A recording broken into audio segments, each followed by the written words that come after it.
வணக்கம். வாங்க, எல்லோரும் எப்படி இருக்கிறீங்க? சுகமாக இருக்கிறீங்களா?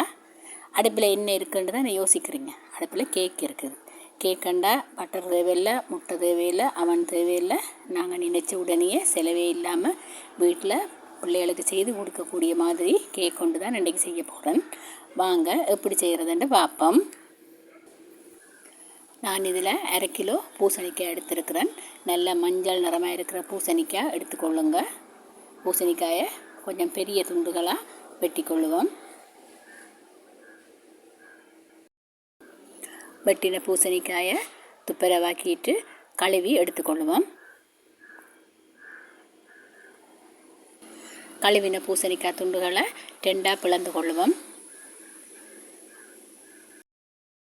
இந்த பூசணிக்காய் துண்டுகளை ஒரு ஸ்டீமர்லேயோ அல்லது நீத்திப்பட்டிலையோ அடுக்கி போட்டு ஆவியில் நாங்கள் அவிச்சு எடுப்போம்.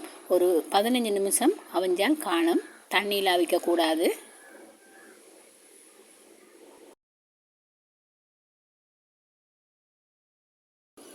பூசணிக்காய் அவியட்டும். நாங்கள் இப்போ எங்கள் கேக்குக்கு தேவையான மாவை அரைச்சி கொள்ளுவோம்.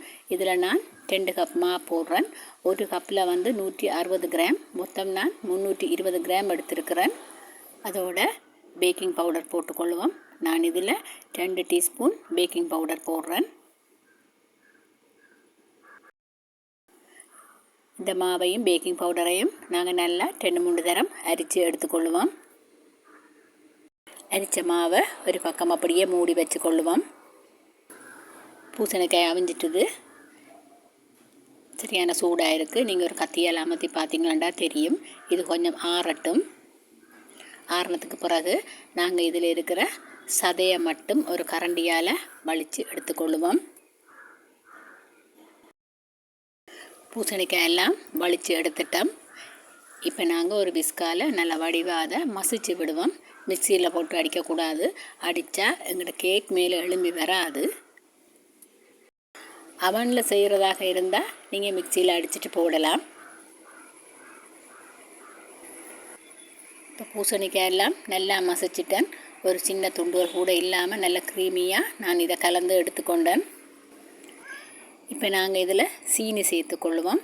நான் இதில் 1½ கப் சீனி எடுத்திருக்கிறேன். கிட்டத்தட்ட 350 கிராம் சீனி எடுத்திருக்கிறேன். இதை நாங்கள் கொஞ்சம் கொஞ்சமாக போட்டு நல்ல வடிவாக கலந்து எடுத்துக்கொள்ளுவோம். அதோடு உப்பு கொஞ்சமும் சேர்த்துக்கொள்ளுவோம். சீனி நல்லா கரைஞ்சதுக்கு பிறகு நாங்கள் இதில் நல்ல திக்கான தேங்காய் பால் சேர்ப்போம். நீங்கள் பசுப்பால் வேணுமென்றாலும் சேர்த்துக்கொள்ளலாம். ஆனால் எல்லாருக்கும் பசுப்பால் கிடைக்காது, சுலபமாக எடுக்கவும் முடியாது. அதால் நாங்கள் எப்போவுமே வீட்டில் இருக்கிற எங்களோட தேங்காய் பாலை நாங்கள் பாவிக்கலாம். நான் இதில் 400 ml பால் எடுத்திருக்கிறேன். அதை நாங்கள் கொஞ்சம் கொஞ்சமாக சேர்த்துக்கொள்ளுவோம்.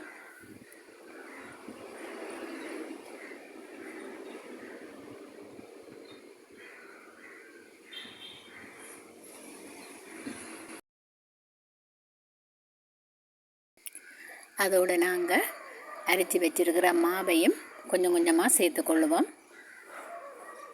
மா சேர்த்ததுக்கு பிறகு கரை நேரம் கலக்கக்கூடாது. கொஞ்சம் கொஞ்சமாக போட்டு கட்டிகள் இல்லாமல் நாங்கள் எல்லாத்தையும் மிக்ஸ் பண்ணி எடுத்துக்கொள்ளுவோம்.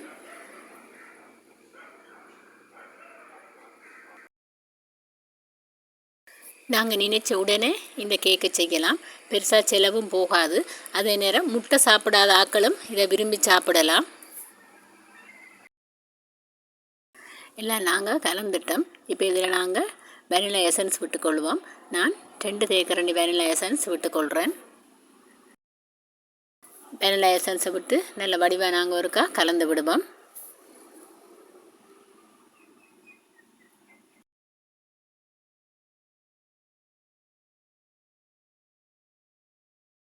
இதில் நான் பேக்கிங் ட்ரேயில் ஆயில் பேப்பர் போட்டு வச்சுருக்கிறேன். நாங்கள் எங்கட கேக் கலவையை இந்த ட்ரேயில் விட்டுக்கொள்ளுவோம்.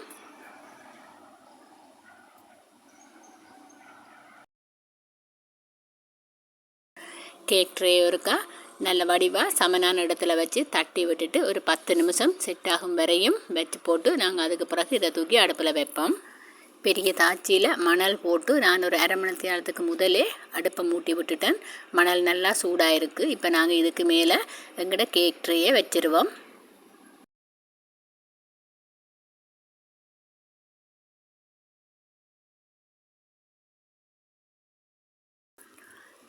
கேக்கை வச்சிட்டோம். இப்போ நாங்கள் ஒரு மூடியால் இதை மூடிக்கொள்ளுவோம்.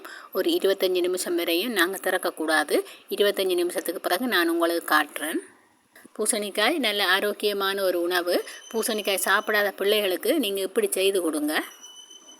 பிள்ளைகள் நல்லா விரும்பி சாப்பிடுவாங்க. நல்ல டேஸ்ட்டாக கேக் மாதிரியே இருக்கும். 25 நிமிஷத்துக்கு பிறகு நாங்கள் கேக்கை திறந்து பார்ப்போம். கேக் இப்போ லைட்டாக பொங்கி வருது. இப்போ நாங்கள் இதை திரும்ப மூடிட்டு மேலால் தணல் போட்டுக்கொள்ளுவோம். கேஸ் அடுப்பில் செய்கிறதா இருந்தால் நீங்கள் இப்போ 25 நிமிஷத்துக்கு பிறகு ஒரு நிமிஷம் கேக்கை வெளியில் எடுத்துட்டு அந்த சூடான மணலை கொஞ்சம் வெளியே எடுத்து அதை நீங்கள் இப்படி மூடிக்கு மேலே போட்டிங்கன்னா சரி. தணல் மேலே போட்டுட்டோம். அடுப்பு நல்லா எரியுது. இப்படியே நாங்கள் ஒரு 20 நிமிஷம் விடுவோம். கொஞ்சம் திறந்து பார்ப்போம். இப்போ கேக்கின்ற மேல் நிறம் மாறிக்கொண்டு வருது. நாங்கள் அதை அப்படியே இன்னும் ஒரு 10 நிமிஷம் வைப்போம்.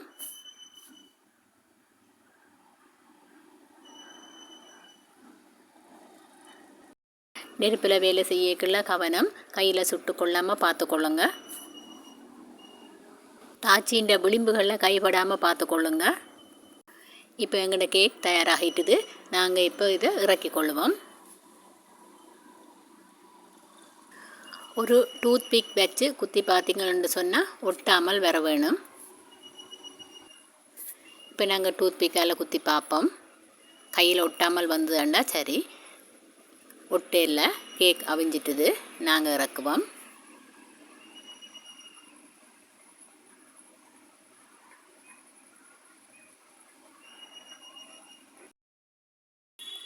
எங்களோட ஆரோக்கியமான பூசணிக்காய் கேக் தயாராகிட்டுது.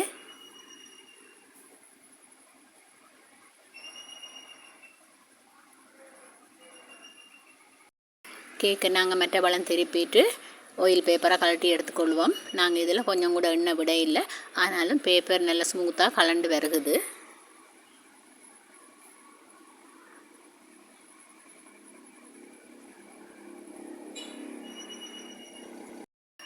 பூசணிக்காயை வச்சு நாங்கள் நிறைய ஸ்வீட்டுகள் சாப்பாடுகள் செய்யலாம். நாங்கள் ஒவ்வொன்றா இனி வரும் நாட்களில் செய்து பார்ப்போம்.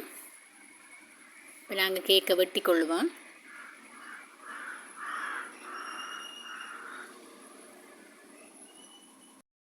நெடுகளும் ஒரே மாதிரி கேக் சாப்பிடாமல் நாங்கள் எப்போவாவது இருந்துட்டு இப்படி வித்தியாசமாக ட்ரை பண்ணி சாப்பிட்டு பார்ப்போம்.